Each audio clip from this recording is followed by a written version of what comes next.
Hi, everyone. It's Bernadette Wagner. I'm here for Mindful Monday, Prime Time for Women's weekly show about health and fitness that matters in our community. It's so fun for me to highlight different female entrepreneurs in our community who are really experts in this area. And today, I'm super pleased to welcome Bev Kornides. Thank you. She is a longtime physical therapist here in our community, and she's going to be talking a little bit about her passion, both professionally and personally, for fitness. But not only that, she's here to really encourage and empower all of you to live your life fit and healthy in your prime. So Bev, thanks for being here today. Thank you, Bernadette. Thanks for inviting me. It's a pleasure to be part of your program. Great. So Bev, I wish you would tell our viewers a little bit about your fitness regime, and in particular, Bev has run 10 JFK 50-mile ultramarathons, which I say yay for Bev. Bev, tell us a little bit about that and how when you started training for that. Well, I want to open up by saying I'm not advocating everyone to do such a feat. Yeah. Obviously, to run 50 miles, you really need to enjoy running and be able to do it safely. So on that, I am very proud of my 10 completions. That was a lot of fun, and I had a lot of family and friend support. And one of the things I learned from that is it takes a team. It takes a team of support. It takes a team of family who can understand and appreciate that, because there's a long time in training for an ultramarathon. Right. But beyond that, I have many more important things to say and talk about. Well, we just want to say congratulations. Thank you. And I don't know, I can't speak for everybody, but she's an inspiration to me. Not just the 50-mile, but just your consistent advocacy for health and fitness. And that's what you wanted to talk about a little bit today. I do. So go ahead, tell us some of the things that you really want to empower and encourage women to do at this prime time of their life. Sure. And when Bernadette invited me, I was thinking about prime time. Prime time. When's a prime time? Our prime time is now. Right. We only have this moment in our time, whether we're 20, 30, 40, 80, or 90. Right. And actually, it's any time you can make an improvement. And there are 4 or 5 different things that I keep in mind that really are personally important to me and what I try to share with my patients. And that is continue to be spiritual and try to be mindful every day in your activities. Mm-hmm. Challenge yourself to go beyond the physical and mental capacity where you are now. Try a little harder every day. Try a little harder to be more physical in our activity. Challenge ourselves mentally. And that is maybe pick up more reading, pick up more knowledge, pick up more understanding. And I just jump in there. Research says that especially in your 40 and over, as you challenge your brain, you build new neuronal connections. It's not too late, right, Bev? Absolutely. We can always continue to grow and strengthen. Absolutely. And I loved your post that you put on a few weeks ago about that with some neuroscientific evidence that you posted. So that was very helpful and very encouraging. Great. Also, foster warm family and friend relationships. Always be positive. Mm-hmm. We only have today and we only have this moment. So I feel that's really important. We talked about challenge ourselves physically and mentally, being spiritual.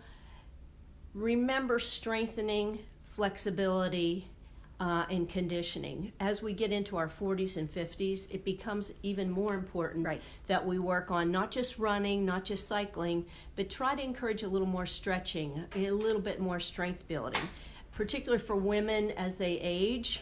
And we get in the risk of maybe some osteoporosis or some bone thinning or just muscle loss, which is called sarcopenia, which affects females as well as men's. We really have to work on strength building for upper body.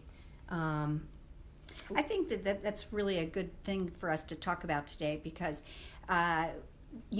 people think about running as just lower body strength, but it's a total body exercise, and so you're looking to create that balance too, right? Because that's a big part of healthy aging.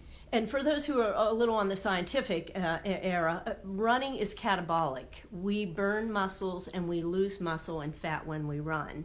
We need to look at the anabolic state, which is strengthening, And sometimes that means, particularly in our aging population, our seniors, a little more nutrients as far as protein and muscle building nutrients so that we don't lose that mass. And we have to work on strength building. Anil is joining us. Thanks for joining Hi. us. Let us know if you have any questions in particular.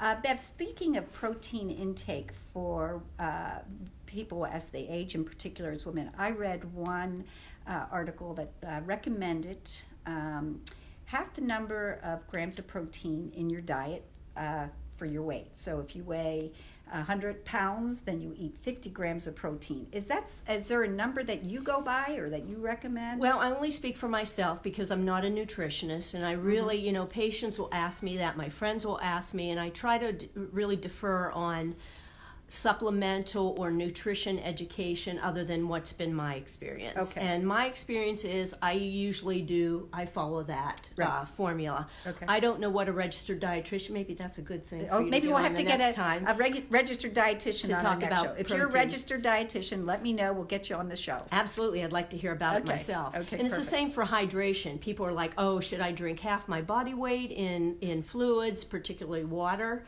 unless the Gatorade, or should I supplement with electrolytes? I'm just not sure. What works for me is, on my end with hydration, I drink about half my body weight in liters of water every day. And I find as I get older, that's just another added thing that I need to do. I'm not sure. I read somewhere when you are more muscle than fat, your system needs more hydration. But definitely when we age and we get into our 50s and 60s and 70s, we know what happens with hydration or dehydration. Right.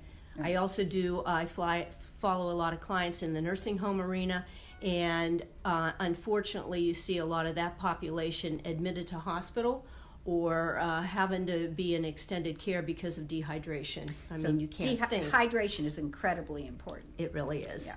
So, Bev, just so that, because a lot of people know about you as a runner, could you give us some points on easing into, if not running, walking? What sort of suggestions would you have for somebody who's interested in doing that but hasn't really been doing that? Absolutely. And I know you always say start off with a good physical, but Absolutely. apart from that, what's a good format for them? Well, I encounter that every day, and hopefully that's just some byproduct of my fitness and my crazy exercise routines